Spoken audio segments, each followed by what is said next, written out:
ఇప్పుడు మీ కాడ అన్ని రకాలు అన్నారు. అవును సార్. మరి ఇక ఏమేమి రకము ఏంది జర ఒక్కసారి చూపిస్తే కూడా మంచిగానే ఉంటది మాకు. ఓకే సార్, ఒక 10 రకాల ఐటమ్స్ అయితే ఉంటాయి సార్ మన దగ్గర. ఇదే మిల్లెట్ గంజి. గంజి. గంజి అనేది మర్చిపోయినాం మనం. ఒకప్పుడు గంజి తాగి మంచి గట్టిగా ఉన్నారు మనుషులు. అవును.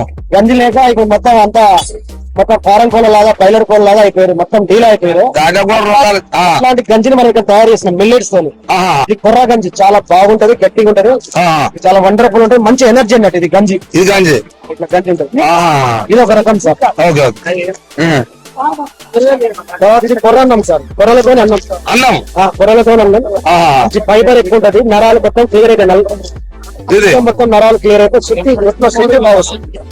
మంచి బలం ఎంతో శుద్ధి. కొర్రలన్నం. ఇదేమో సామలు సార్.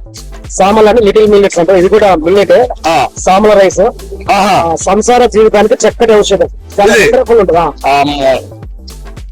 నువ్వు వెనకటి అన్నం పట్టుకొచ్చావు. ఇది రాగి సత్యం సార్. ఇది దీంట్లో కాల్షియం ఐరన్ బాగుంటది, బొక్కలు మంచి గట్టి అవుతాయి, మంచి రక్తం డెవలప్ అవుతుంది, ఐరన్ బాగుంటుంది సార్. ఇది రాగి అన్నం, రాగి గట్ట, రాగి అన్నం, రాగి సత్యం.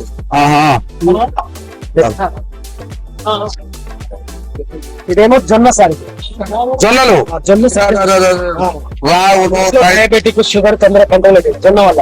ఈ జొన్నల వల్ల.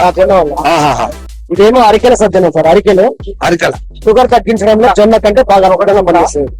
మనమేమో జొన్నని జొన్న పడే పడతాం. జొన్న కంటే అద్భుతంగా షుగర్ చాలా వండర్ఫుల్ అవుతుంది. అరికెల సజ్జనం.